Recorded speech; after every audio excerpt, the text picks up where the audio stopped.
हैं। अगला क्वेश्चन है, देखो अगला है बॉक्साइट। बॉक्साइट निम्नलिखित में किस धातु का अयस्क है? तो बॉक्साइट एकदम काफ़ी इंपॉर्टेंट है। बॉक्साइट जो है यह है एल्युमिनियम धातु का अयस्क। बॉक्साइट का सूत्र क्या होता है, यहाँ ध्यान दो। बॉक्साइट का सूत्र होता है Al2O3 × 2H2O। यह है बॉक्साइट का सूत्र। क्या है बॉक्साइट का सूत्र? बॉक्साइट किसका अयस्क है? तो एल्युमिनियम का अयस्क है। यानी एल्युमिनियम किससे निकलता है? तो बॉक्साइट नामक अयस्क से निकलता है। काफ़ी इंपॉर्टेंट। एल्युमिनियम का 3 मेन अयस्क है। एक हो गया बॉक्साइट जो सबसे इंपॉर्टेंट है, इसका सूत्र भी याद रखना। दूसरा होता है कोरंडम। कोरंडम क्या होता है? कोरंडम, जिसका सूत्र होता है Al2O3, ये 2H2O नहीं होगा। एक होता है क्रायोलाइट, जिसका सूत्र होता है Na3Alf6। Na3Alf6। तो इसका आंसर क्या होगा? इसका होगा आंसर एल्युमिनियम। क्या होगा? एल्युमिनियम। सोडियम का 2 अयस्क है जो काफ़ी पूछा जाता है, ठीक है ना। सोडियम का वो 2 अयस्क क्या है? एक है चिली साल्ट पीटर। क्या बोले? Chile saltpetre. Chile saltpetre पूछेगा चिली साल्ट पीटर किसका अयस्क है? तो बोल देना है क्या? ये है सोडियम का अयस्क, तो चिली साल्ट पीटर। और दूसरा जो है वो है बोरेक्स। क्या है? दूसरा है बोरेक्स। क्या है? तो दूसरा जो अयस्क है वो है बोरेक्स। सोडियम का दूसरा अयस्क क्या है? बोरेक्स। क्या है? बोरेक्स। क्या है? बोरेक्स। ठीक है ना, मेरे साथ बोलते रहना है, ठीक है ना। हाँ, और एक आपसे रिक्वेस्ट है, आप लोगों से रिक्वेस्ट है कि जीके जीएस मस्ती चैनल जो इस वीडियो में लिंक दिए हैं वो जरूर जाकर आप लोग सब्सक्राइब करें। आप ही लोग की बदौलत से वो चैनल आगे बढ़ेगा। अपने भाई को बताएं, दोस्त को बताएं जो तैयारी कर रहा है, और आप भी सब्सक्राइब कर लें। उसमें जो क्लास 10 से जो रिलेटेड वीडियो रहेगा वो बता देंगे, जैसे पाचन तंत्र वो जाकर देख लें, समझ आ जाएगा, ठीक है ना। चलो, और आप लोग प्रतिदिन कमेंट करें कि कौन वीडियो आप ज़्यादा चाह रहे हैं पढ़ने के लिए, कौन सा चैप्टर का चाह रहे हैं, उसको हम जरूर बनाएंगे जो ज़्यादा रहेगा कमेंट में, ठीक है ना। चलो अब देखते हैं कि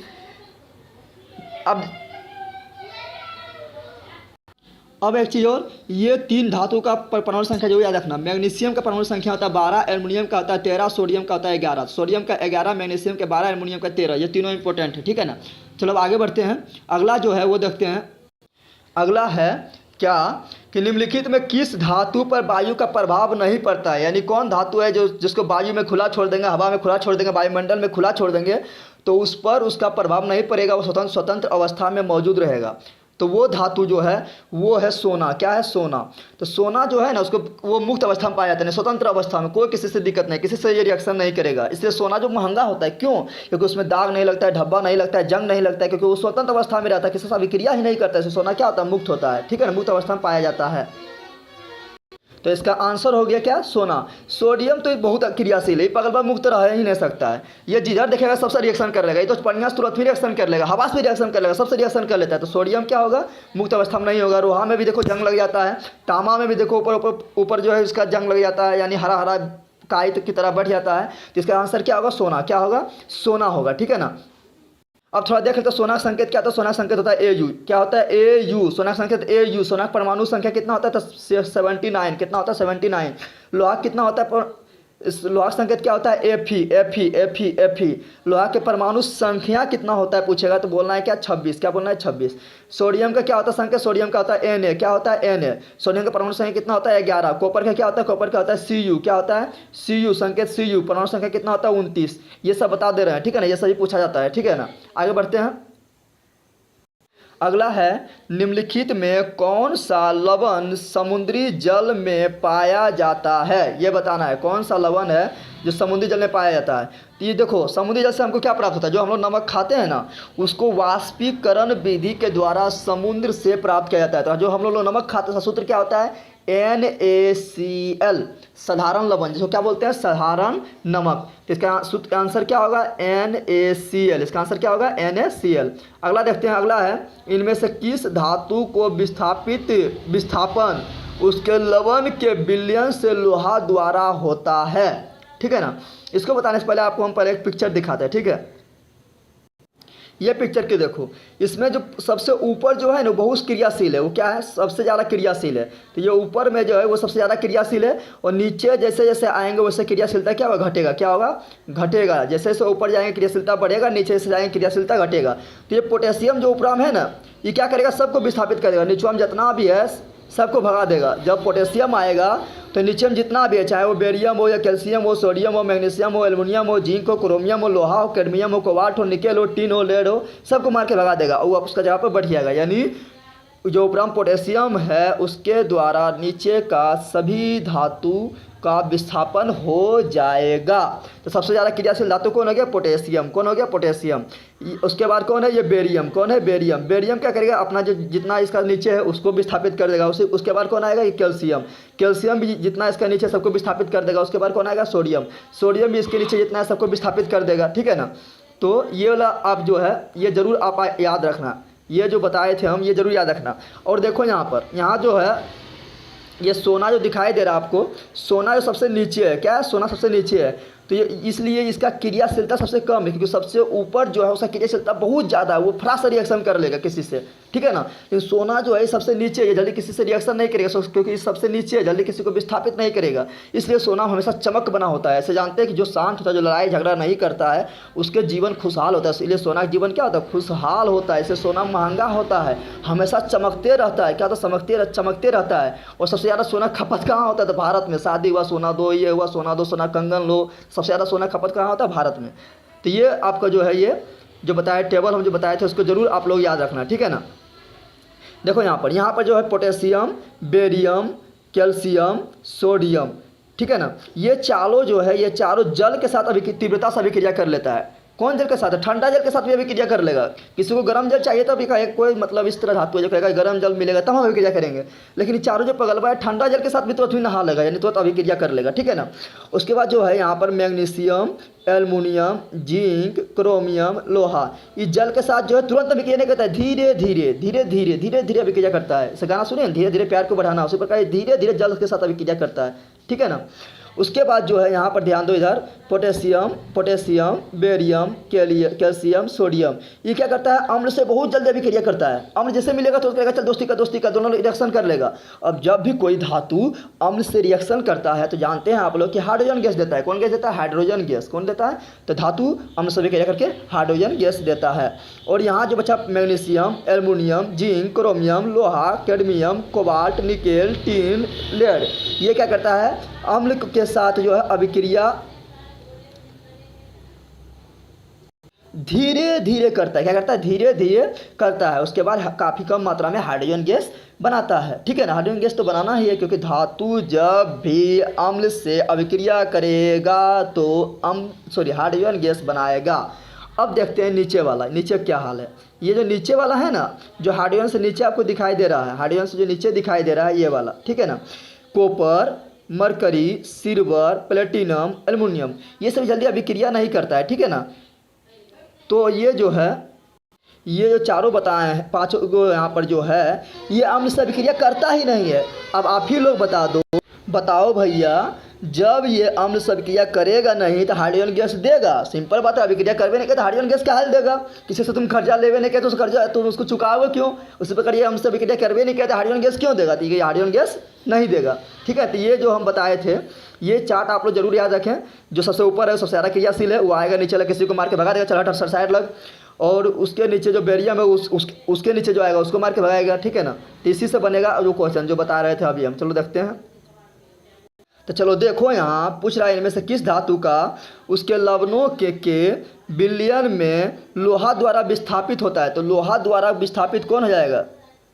लोहा द्वारा कौन विस्थापित होगा? सिंपल बात है, जो लोहा वो चार्ट जो दिखाया था उसमें जो लोहा से नीचे आएगा उसको लोहा क्या करेगा? मार के भगा देगा। तो लोहा से कौन नीचे आया था? तो लोहा से नीचे आया था तांबा। बाकी वह कैल्शियम तो खुद लोहा को मार के भगा देगा, क्योंकि लोहा से ऊपर है क्रियाशील श्रेणी में। सोडियम तो खुद ज़्यादा ऊपर में है लोहा से, पोटेशियम तो सबसे ज़्यादा ऊपर है। तो यहाँ पर कौन भाग जाएगा? लोहा से देख के, लोहा के डर से तांबा भाग जाएगा। जैसे आप लोग जानते हैं कि एसपी को देख के दरोगा अपना कुर्सी खाली कर देगा, दरोगा विस्थापित हो गया। दरोगा को देख के जो होता है उसका असिस्टेंट दरोगा जो होता है वो कुर्सी खाली कर देता है, वो विस्थापित हो जाता है। असिस्टेंट दरोगा के देख के कौन खाली कर देता है अपना कुर्सी?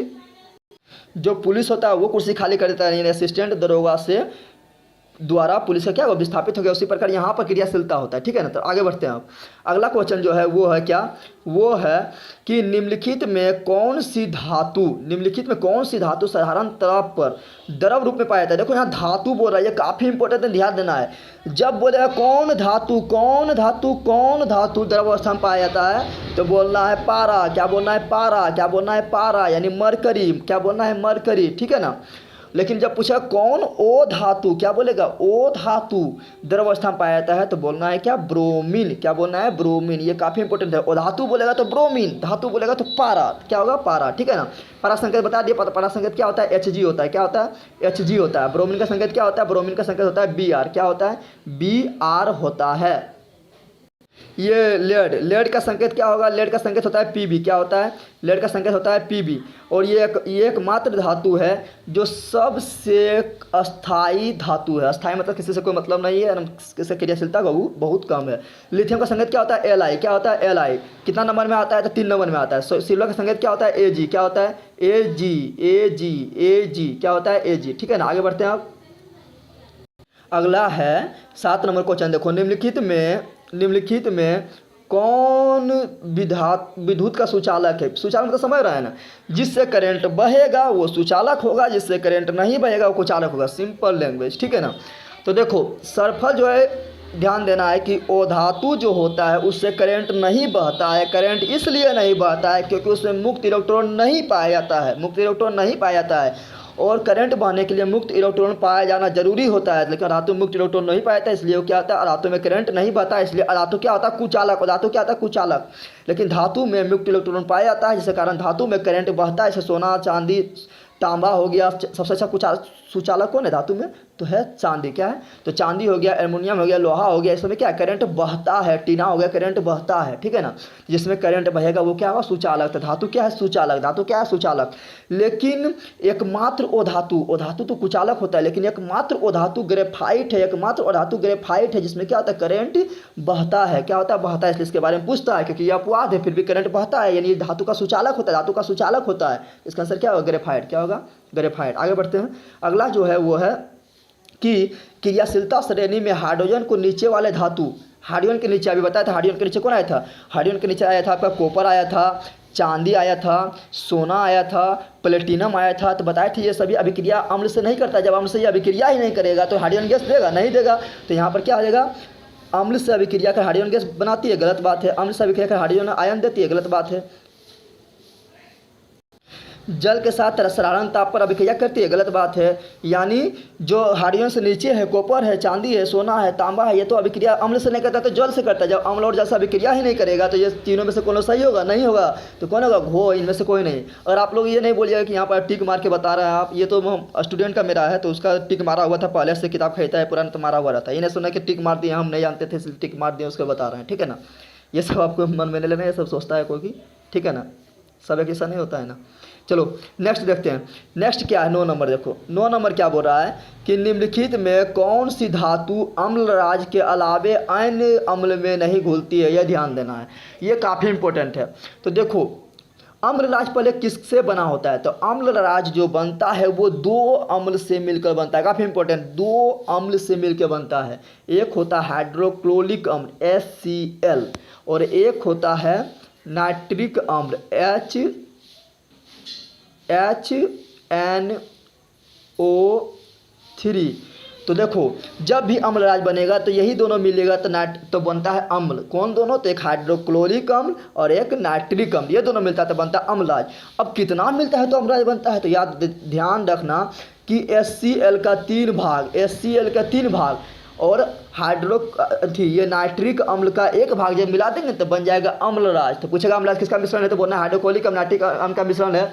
जब अम्लराज बनाते हैं तो उसमें हाइड्रोक्लोरिक अम्ल यानी HCl कितना भाग होता है, तो 3 भाग होता है। नाइट्रिक अम्ल कितना भाग होता है, तो 1 भाग होता है। कितना होता है, नाइट्रिक अम्ल 1 भाग होता है। मान लो 3 ग्राम हम ले रहे हैं हाइड्रोक्लोरिक अम्ल, तो 1 ग्राम क्या लेना पड़ेगा, नाइट्रिक अम्ल। अगर हम ये ले रहे हैं 9 ग्राम ले रहे हैं हाइड्रोक्लोरिक अम्ल, तो नाइट्रिक अम्ल कितना लेना पड़ेगा, उसका 1/3 यानी 3 ग्राम लेना पड़ेगा। ठीक है ना। अब इसको याद कैसे रखेंगे कि कौन 3 लेंगे कौन 1 लेंगे, तो एक ट्रिक बताते हैं तुम लोग को। देखो HNO3 यहाँ लिखे थे, क्या लिखे थे 3। तो देखो आप लोग जब रिएक्शन कराया था जानते होंगे, इसका इधर कर दो और इसका इधर कर दो, 3 इधर भेज दिए, ये 3 जो है किधर भेज दिए, इधर। तो हाइड्रोक्लोरिक का हो गया 3 भाग, कितना भाग हो गया, 3 भाग। और HCl में तो कुछ नहीं लिखा है यहाँ पर, तो इसका एक इधर चला आएगा, तो नाइट्रिक अम्ल का हो गया 1 भाग, ठीक है ना।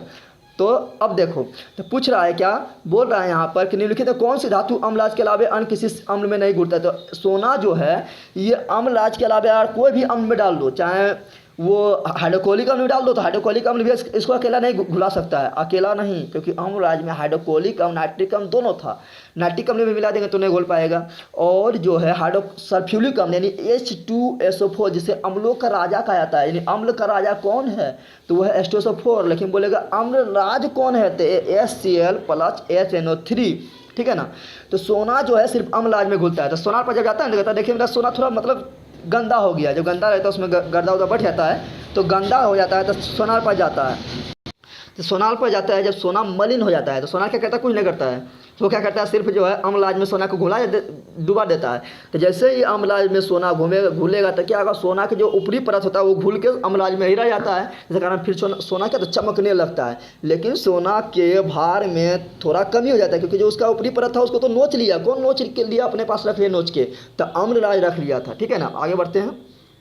ये क्या है, एल्युमिनियम है, सॉरी ये क्या है, एल्युमिनियम का संकेत है, ये क्या है, लोहा का है, ये क्या है, कॉपर का है, ये क्या है, सोना का हो गया, ठीक है ना। आगे बढ़ते हैं। अगला जो है वो है 10 नंबर। 10 नंबर क्या है, निम्नलिखित में किस विधि द्वारा लोहे को कढ़ाई से जंग लगने से बचाया जा सकता है। तो ये क्वेश्चन 10 नंबर क्या है कि कौन विधि द्वारा है जिसमें हम लोहे में जो है लोहे की कढ़ाई में जंग लगने से बचा सकते हैं। तो आप लोग पढ़ेंगे जस्तीकरण, क्या पढ़ेंगे, जस्तीकरण, यानी किसी धातु पर जस्ता का परत चढ़ा देना ही क्या कहलाता है, जस्तीकरण, या इसी को इंग्लिश में बोलते हैं गैल्वेनाइजेशन। क्या बोलते हैं, गैल्वेनाइजेशन। तो यहाँ पर आंसर होगा गो, क्या होगा, गो। तो जस्ता की परत चढ़ाना जस्तीकरण कहलाता है। और जब जस्ता का परत चढ़ा देंगे लोहा के ऊपर तो क्या होगा, लोहा का क्षरण रुक जाएगा, क्योंकि जस्ता बोलेगा पहले तुम ए जंग, तुम पहले हमें मार, तुम हमको जब नुकसान पहुंचेगा तब तुम लोहा को छू सकता है। तो जस्ता का परत चढ़ा देने पर क्या होता है, लोहा का क्षरण रुक जाता है। अगला नंबर क्वेश्चन देखते हैं। खाद्य पदार्थ रखे जाने वाले कस्तर पर टीन का लेप चढ़ाया जाता है। तो टीन का लेप चढ़ाया जाता है, जस्ता का लेप नहीं। तो खाद्य पदार्थ के रखे जाने वाला कनस्तर जो होता है उस पर टीन का लेप चढ़ाया जाता है, लेकिन उसे जस्ता का लेप नहीं चढ़ाते। क्यों, क्योंकि देखो अभी जो हम बताए थे उनको जो एक चार्ट दिखाए तो वो चार्ट में हम क्या बताए थे कि पहले आया था कौन, पहले आया था कौन, पोटेशियम, फिर आया बेरियम, फिर आया कैल्शियम, फिर आया सोडियम। तो उसमें जब देखेंगे ना तो जस्ता जो है ना टीन से पहले आता है, यानी जस्ता जो है वो टीन से ज़्यादा क्रियाशील है। अब बताओ जो ज़्यादा क्रियाशील रहेगा वो क्या करेगा, वो कहीं गलती से खाना सा विक्रिया नहीं कर ले, क्योंकि खाना रखने वाला ये बर्तन है। तो जस्ता जो ज़्यादा क्रियाशील होता है टीन के अपेक्षा, इस जस्ता में डर रहता है कि कहीं वो खाना सा विक्रिया नहीं कर ले और रिएक्शन करके खाना खराब नहीं कर ले, इसलिए खाद्य पदार्थ रखे जाने वाले कनस्तर पर टीन का लेपन करते हैं, क्योंकि टीन जो है जस्ता से कम क्रियाशील होता है। आगे बढ़ते हैं, अगला क्वेश्चन देखते हैं। अगला क्वेश्चन है कि सोडियम और क्लोरीन के बीच अभिक्रिया होने पर क्या होता है। तो सोडियम देखो, सोडियम है धातु और क्लोरीन है अधातु। तो धातु इलेक्ट्रॉन का दान करता है, यानी इलेक्ट्रॉन को त्याग देता है और बनाता है धन आयन, ठीक है ना। और अधातु जो है उस इलेक्ट्रॉन को पकड़ लेता है, यानी जो दान किया है धातु वो अधातु क्या करेगा, वो इलेक्ट्रॉन को ग्रहण कर लेगा। धातु जो इलेक्ट्रॉन को ग्रहण करता है तो वो बनाता है ऋण आयन। तो यहाँ पे सोडियम क्या है, धातु होती है, इलेक्ट्रॉन को दान करेगा। तो सोडियम परमाणु एक इलेक्ट्रॉन खोकर, यानी एक इलेक्ट्रॉन दान दे दिया, यानी क्या हुआ, खो गया है, खोकर क्या बनाता है, धनायन बनाता है, यानी ये क्या है, सही है। यहाँ लिखा है सोडियम परमाणु एक इलेक्ट्रॉन प्राप्त करता है, नहीं, सोडियम धातु वो लेता है इलेक्ट्रॉन नहीं है, वो देता है। तो को नंबर गलत हो गया। गो नंबर क्या बोल रहा है कि क्लोरीन परमाणु एक इलेक्ट्रॉन खोता है, नहीं, क्लोरीन ओ धातु है। जब ओ धातु क्या करता है, इलेक्ट्रॉन खोता नहीं, यानी दान नहीं करता बल्कि वो लेता है, यानी ग्रहण करता है। तो ये भी गलत हो गया, यानी क्या हो, खो सही होगा, ठीक है ना। आगे बढ़ते हैं। अगला है कि निम्नलिखित में कौन 2 इलेक्ट्रॉन खोकर आर्गन जैसी अस्थाई इलेक्ट्रॉन विन्यास प्राप्त करेगा। देखो खोकर बोला है, खोकर बोला तो सिंपल बात है कि इलेक्ट्रॉन खोता कौन है, यानी दान कौन देता है, धातु देता है। तो यहाँ तो सब धातु है, मैग्नीशियम भी धातु है, कैल्शियम धातु है, ब्रोमीन ये धातु है, इसको तो हटाओ। और सल्फर ये भी क्या है, वो धातु है, ठीक है ना। तो ये दोनों चल गया क्योंकि खोकर बोल रहा है। अब यहाँ ध्यान देना है कि आर्गन, तो आर्गन के कितना होता है, 18। कितना होता है परमाणु संख्या, आर्गन का परमाणु संख्या होता है 18। तो 18 के नज़दीक कौन है, मैग्नीशियम का परमाणु संख्या होता है 12। क्या होता है, 12। तो मैग्नीशियम अगर 2 इलेक्ट्रॉन अगर खो देगा तो इसका बचेगा परमाणु संख्या कितना बचेगा, तो बचेगा मात्र 10 ही बचेगा, ठीक है ना। लेकिन आर्गन बनने के लिए चाहिए 18, आर्गन बनने के लिए चाहिए 18। तो मैग्नीशियम भी खत्म कहानी हो गया इसका। कैल्शियम का परमाणु संख्या होता है 20, कितना होता है 20 होता है। अगर ये 2 इलेक्ट्रॉन खो देगा तो इसके पास कितना इलेक्ट्रॉन बचेगा 18 इलेक्ट्रॉन। और 18 किसका होता है ब्रो, आर्गन का। किसका होता है आर्गन का। तो कैल्शियम जो है अपना 2 इलेक्ट्रॉन खोकर आर्गन जैसा स्ट्रक्चर प्राप्त कर सकता है। तो इसका आंसर होगा कैल्शियम। क्या होगा कैल्शियम, ठीक है ना। आगे बढ़ते हैं। अगला क्या है देखो, वह परमाणु जो अपने संयोजी इलेक्ट्रॉन का त्याग आसानी से कर देता है कहलाता है। बताओ, इलेक्ट्रॉन का त्याग आसानी से कर रहा है, त्याग कर रहा है यानी क्या कर रहा है, इलेक्ट्रॉन को खो रहा है। इलेक्ट्रॉन को खो रहा है यानी क्या कर रहा है, इलेक्ट्रॉन को दान दे रहा है। लो हम दान दे दिए। तो दान कौन देता है, दान देता है धातु। धातु जब दान देता है तो बनाता है धन आयन। क्या बनाता है, धन आयन। और धन आयन को ही बोलते हैं विद्युत धनात्मक। तो इसका आंसर क्या होगा, विद्युत धनात्मक। और धातु क्या करता है, इलेक्ट्रॉन को ग्रहण करता है, इलेक्ट्रॉन को पकड़ लेता है, इलेक्ट्रॉन को अपने पास रख लेता है। इलेक्ट्रॉन को क्या करता है, और धातु ग्रहण करता है। तो ग्रहण करेगा तो उसको बोलेंगे ऋणात्मक। तो हो जाएगा विद्युत ऋणात्मक। तो इसका आंसर होगा यहाँ क्या, विद्युत धनात्मक। अगला जो है, अगला क्या है देखते हैं। अगला है तत्व ए का इलेक्ट्रॉनिक विन्यास। तत्व ए का इलेक्ट्रॉनिक विन्यास 2 8 6 है। कितना है, पहला कक्षा में 2 इलेक्ट्रॉन, दूसरा में 8 इलेक्ट्रॉन, तीसरा में 6 इलेक्ट्रॉन। और तत्व बी का इलेक्ट्रॉनिक विन्यास है 2 8 8 1। कितना है, 2 8 8 8 8 1। ए और बी संयोग से बने यौगिक का प्रकृति क्या होगा ये बताना है। अब यहाँ ध्यान दो, प्रकृति बारे में पहले बताने से पहले देखो, तो पहले आप लोग को समझना है कि यौगिक जो होता है वह मुख्यतः यानी मेन रूप से 2 प्रकार का होता है।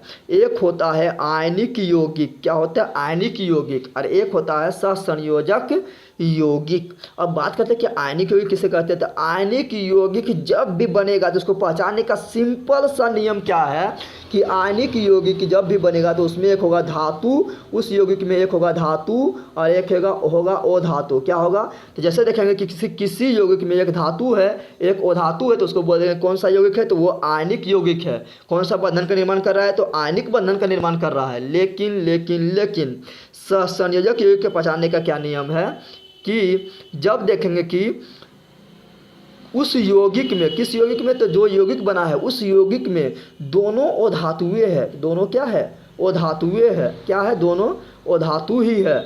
तो क्या बोलेंगे, वो है सहसंयोजक यौगिक। क्या है, सहसंयोजक यौगिक। क्या है, सहसंयोजक यौगिक। और वो जो बंधन का निर्माण करेगा उसको बोलेंगे सहसंयोजक बंधक। अब आपको एग्जांपल देखते हैं। आप बताओ, फटाफट एग्जांपल दे रहे हैं। बताओ आप लोग, जैसे दे दिए हम NaCl। क्या दिए, NaCl।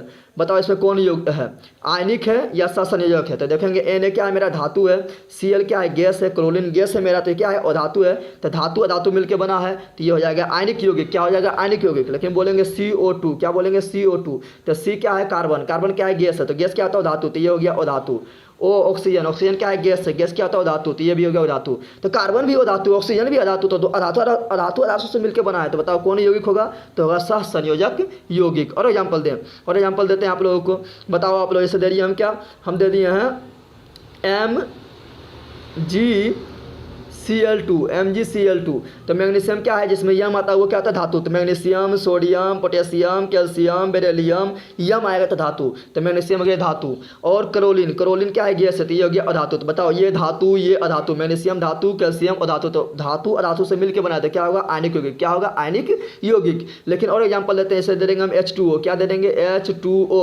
तो H क्या है, हाइड्रोजन। क्या हाइड्रोजन गैस है। गैस क्या होता है, धातु। तो हाइड्रोजन हो गया अधातु। ऑक्सीजन क्या है, गैस है। गैस क्या होता है, धातु। तो ऑक्सीजन भी हो गया अधातु। तो अधातु से जो मिलकर बनता है वो क्या आता है, सहसंयोजक यौगिक। समझ आ गया ना। चलो आगे बता दो फटाफट आप इसमें। अब देखो इसमें क्या है, एक इलेक्ट्रॉनिक विन्यास 2 8 6 है। कितना है, 2 8 6 है। तो पहचानेंगे कौन धातु है कौन अधातु है, पहचानेंगे हम कैसे, मेन तो फंडा यहीं पर है। तो याद रखना। क्या याद रखना कि धातु के अंतिम कक्षा में 1 इलेक्ट्रॉन, 2 इलेक्ट्रॉन या 3 इलेक्ट्रॉन ही रहेगा। ठीक है ना। तो धातु का अंतिम कक्षा में 1 इलेक्ट्रॉन रहेगा, या तो 2 इलेक्ट्रॉन रहेगा, या तो 3 इलेक्ट्रॉन रहेगा। तो 1 इलेक्ट्रॉन जिसके अंतिम में रहेगा वो हो जाएगा धातु। एक इलेक्ट्रॉन जिसके अंतिम कक्षा में रहेगा वो हो जाएगा, सॉरी 2 इलेक्ट्रॉन जिसके अंतिम कक्षा में रहेगा वो भी हो जाएगा क्या, धातु। और 3 इलेक्ट्रॉन जिसके अंतिम कक्षा में रहेगा वो भी क्या होगा, धातु। लेकिन 3 से अधिक इलेक्ट्रॉन यानी 4 5 6 7 8 इलेक्ट्रॉन जिसके अंतिम कक्षा में रहेगा वो हो जाएगा ओ धातु। तो बताओ यहाँ कितना है 6 इलेक्ट्रॉन, तो 6 क्या है 3 से अधिक है, तो ये क्या हो गया मेरा ओ धातु, तो ए मेरा क्या हो गया ओ धातु। अब बी को देखते हैं, तो बी का अंतिम कक्षा में कितना इलेक्ट्रॉन है, तो बी का अंतिम कक्षा में यहाँ पर देखो 1 इलेक्ट्रॉन है, 1 होगा तो क्या होगा धातु, 2 होगा तो क्या होगा धातु, 3 होगा तो क्या होगा धातु, तो बी मेरा क्या होगा धातु, तो ये अधातु और ये क्या हो गया मेरा धातु, तो ए अधातु बी धातु, तो धातु धातु मिलकर बन रहा है, तो कौन सा यौगिक का निर्माण करेगा, तो करेगा आयनिक यौगिक का निर्माण। फंडा क्लियर हुआ कि नहीं, समझे कि आप लोग कि नहीं, ठीक है ना। वीडियो थोड़ा बड़ा होगा लेकिन इसमें हमको समझाने पूरा कोशिश कर रहे हैं कि आप लोग को कोई परीक्षा में दिक्कत ना हो, ठीक है ना। आगे बढ़ते हैं। लो भैया जो अभी हम समझाए वही आ गया है ना, आप लोग आप फ्रैक्शन आंसर दो। देखो यहाँ SCN है, क्या है यहाँ पर है आपका SCN, बता दो ये क्या है, ये धातु है या सॉरी ये आयनिक यौगिक है या सहसंयोजक यौगिक है, ठीक है ना। तो देखो ये हाइड्रोजन, हाइड्रोजन क्या है, हाइड्रोजन है गैस, गैस है तो हो गया अधातु। ये है कार्बन, कार्बन भी क्या है, कार्बन क्या है गैस, गैस है तो अधातु हो गया। ये क्या है नाइट्रोजन, नाइट्रोजन भी क्या है गैस, गैस है तो क्या हो गया अधातु हो गया। तो ये अधातु से मिलकर बना, यानी ये क्या है ये सहसंयोजक यौगिक है, इसमें जो बंधन होगा उसको बोलेंगे सहसंयोजक बंधन। अब इसको देखते हैं, तो कार्बन, कार्बन क्या है गैस है, गैस है तो क्या आ गया कार्बन और धातु। ये क्लोरीन, क्लोरीन क्या है गैस है, गैस है तो क्या आ गया अधातु, तो ये भी बना है अधातु अधातु मिलने से, तो ये क्या होगा सहसंयोजक यौगिक होगा। इसमें जो बंधन होगा उसको बोलेंगे सहसंयोजक बंधन बोलेंगे। अगला देखते हैं गो नंबर को, तो पोटेशियम, यम आ गया ना, इसे बोले potassium, calcium, sodium, magnesium, aluminium, beryllium, तो जितना में यम आता है वो क्या होता है धातु, क्या होता है धातु, ठीक है ना। अधिकांश में जो यम आएगा वो क्या आएगा धातु। तो जैसे यहाँ बोले पोटेशियम, तो पोटेशियम क्या होगा यम आया था धातु। ये क्लोरीन, क्लोरीन क्या है गैस है, तो गैस से क्या आ गया अधातु, तो पोटेशियम धातु, क्लोरीन और धातु, तो धातु और धातु से जो मिलकर बनता है वो क्या होता है आयनिक यौगिक। यहाँ पूछ रहा है कौन आयनिक यौगिक है, तो कौन हो जाएगा आयनिक यौगिक, तो आयनिक यौगिक आपका हो जाएगा ये गो नंबर। क्यों, क्योंकि ये पोटेशियम धातु है, क्लोरीन क्या अधातु है। अब इसका बात करते हैं, तो कार्बन, कार्बन क्या है गैस है, गैस है तो क्या है अधातु। ऑक्सीजन क्या है, ऑक्सीजन क्या है गैस है, गैस है तो क्या है अधातु, तो अधातु अधातु से मिलकर बना है, इसलिए क्या है यह है सहसंयोजक यौगिक। जिसमें जो बंधन होगा उसको बोलेंगे सहसंयोजक बंधक। फंडा क्लियर हुआ कि नहीं, तो फंडा का क्लियर हुआ तो फटाफट लाइक करो, शेयर करें, अपने दोस्तों को बताएं। आप परीक्षा के में बहुत कम टाइम है, आप लोग को हम प्रत्येक दिन आप एक वीडियो देंगे, ठीक है ना। आप लोग से रिक्वेस्ट है, निवेदन है कि मेरा जो चैनल है जिसके GS मस्ती उसका लिंक इस वीडियो के डिस्क्रिप्शन में हम दे दिए हैं, उसको जाकर आप लोग जरूर सब्सक्राइब करें। आप ही लोग के बदौलत वो चैनल आगे बढ़ेगा, ठीक है ना। वो जनरल कंपटीशन के लिए चैनल है वो, ठीक है ना, जनरल कंपटीशन के लिए चैनल है। उसमें पाचन तत्व भी हम पढ़ा चुके हैं काफ़ी अच्छा से जनरल कंपटीशन के लिए, लेकिन आप लोग को भी वो देख लें वीडियो पाचन तत्व में 3D वीडियो के साथ बताएं, जो काफ़ी आप लोग को अच्छा समझ आएगा। जो आप लोग का जो बड़े भाई है जो जनरल कंपटीशन का तैयारी कर रहा है उसको जरूर बताएं चैनल के बारे में, काफ़ी अच्छा तरह से हम पढ़ा रहे हैं उसमें, ठीक है ना। चलो देखते हैं अगला। अगला क्या है, अगला बोल रहा है क्या कि चांदी के चम्मच को लंबे समय तक खुली बाजू में छोड़ देने पर उसकी सतह काली हो जाती है। क्या हो गया, काला हो गया चांदी। तो निम्नलिखित में किस यौगिक के बनने के कारण होता है। देखो चांदी जो है ना, चांदी जो है वो सल्फर से थोड़ा दोस्ती कर लेता है, पगलवाजा सल्फर से दोस्ती कर लेता है, सल्फर इसको देता है हुलिया बिगाड़ देता है, हुलिया समझता है ना, चेहरे बिगाड़ देता है, उसको कर देता है काला। तो यहाँ पर क्या होगा, चांदी का संकेत होता है Ag और सल्फर क्या होता है S। तो क्या होगा चांदी यानी सिल्वर और सल्फर यानी S, तो ये बन जाएगा सिल्वर सल्फाइड, सिल्वर सल्फाइड। तो कौन सा यौगिक से कौन सा यौगिक बनने के कारण चांदी काला हो जाता है, तो बोलना है सिल्वर सल्फाइड, ठीक है ना। आगे बढ़ते हैं। अब देखो 28 नंबर क्या है, A और B परमाणुओं के संयोग से आयनिक बंधन तब बनता है, कब बनता है भाई बताओ। आयनिक बंधन तब बनता है जब एक धातु रहता है और एक अधातु रहता है, जब वो दोनों रिएक्शन करता है तो आयनिक बंधन बनता है। तो खोज लो, तो देखो यहाँ पर एक खोजो फटाक सा, तो A धातु हो B अधातु हो, सही बात है, धातु अधातु रहेगा तभी आयनिक बंधन बनेगा। तो नंबर गो सही हो गया। कौन नंबर रखते थे, A और B दोनों इलेक्ट्रॉन प्राप्त करता है, ये सब तो नहीं बताए हम। A और B दोनों इलेक्ट्रॉन त्यागता है, ये भी तो नहीं बताए हम, तो क्या होगा गो नंबर सही, ठीक है ना। A और B दोनों धातु, अरे भाई जब दोनों धातु रहेगा तो रिएक्शन नहीं करेगा, कैसे करेगा, लड़का लड़का शादी करेगा, लड़का लड़का शादी करेगा, उसको तो रिएक्शन ना होगा, ठीक है ना। उसी प्रकार आगे बढ़ते हैं। देखते हैं अब 19 नंबर। 19 नंबर क्या बोला है, निम्नलिखित में पीतल किसका उदाहरण है। ये हम आप लोग को ट्रिक से ही बताए थे। पीतल, तो देखो पीतल जो है वो है मिश्र धातु। अब बात आता है कि भाई मिश्र धातु बोलेंगे किसको, तो मिश्र धातु उसको बोलेंगे जब एक धातु और एक अधातु मिलकर एक नया यौगिक बनाता है, एक नया पदार्थ बनाता है, तो उसको बोलते हैं मिश्र धातु। क्या बोलते हैं, मिश्र धातु। या एक धातु और धातु को मिला दो और एक नया यौगिक बनाया है तो उसको बोलते हैं मिश्र धातु। तो मिश्र धातु किससे कैसे बनता है, धातु धातु को मिला दो, जैसे मान लो सोना चांदी मिला दिए, या मान लो कॉपर लिए यानी तांबा लिए और क्या लिए जिंक लिए उसको मिला दिए, तो जो धातु जो नया पदार्थ बना उसको क्या बोलेंगे, मिश्र धातु बोलेंगे। या आप लोग जो फ्यूज होता है फ्यूज का तार वो क्या होता है, उसमें होता है क्या, उसमें होता है टीना होता है और शीशा होता है, टीना होता है और शीशा मिला होता है, तो वो भी क्या है, मिश्र धातु है। क्या है, मिश्र धातु है। तो मिश्र धातु कब बनता है, जब दो धातु को मिला दो तो जो नया पदार्थ बनेगा वो मिश्र धातु होगा, या एक धातु को मिला दो एक अधातु को मिला दो तो जो नया पदार्थ बनेगा वो क्या होगा, वो होगा मिश्र धातु। लेकिन अधातु को मिलाने पर मिश्र धातु नहीं बनता है, ठीक है ना। तो पूरा पीतल किसका उदाहरण है, पीतल क्या है, मिश्र धातु का उदाहरण है। क्यों क्यों क्यों, क्योंकि पीतल जो बनता है ना भाई, पीतल बनता है कॉपर को मिला दो यानी तांबा के मिला दो और जिंक को मिला दो तब बन जाएगा क्या, पीतल। क्या बनेगा, पीतल। तो इसको कैसे याद रखना है, तो इसको बताते हैं हम ट्रिक। क्या बताते हैं, इसका ट्रिक बताते हैं। तो आप लोग को बताए थे पीतल का याद रखना, पीतल किसका मिश्रण है, तो बोलो पिताजी। पीतल किसका मिश्रण है, तो पिताजी का मिश्रण है। पीतल किसका मिश्रण है, तो पिताजी का मिश्रण है। तो पी से पीतल मिश्रण है किसका, ता से तांबा का, जी से जिंक का, ता से तांबा का, जी का जिंक से, जी से जिंक का।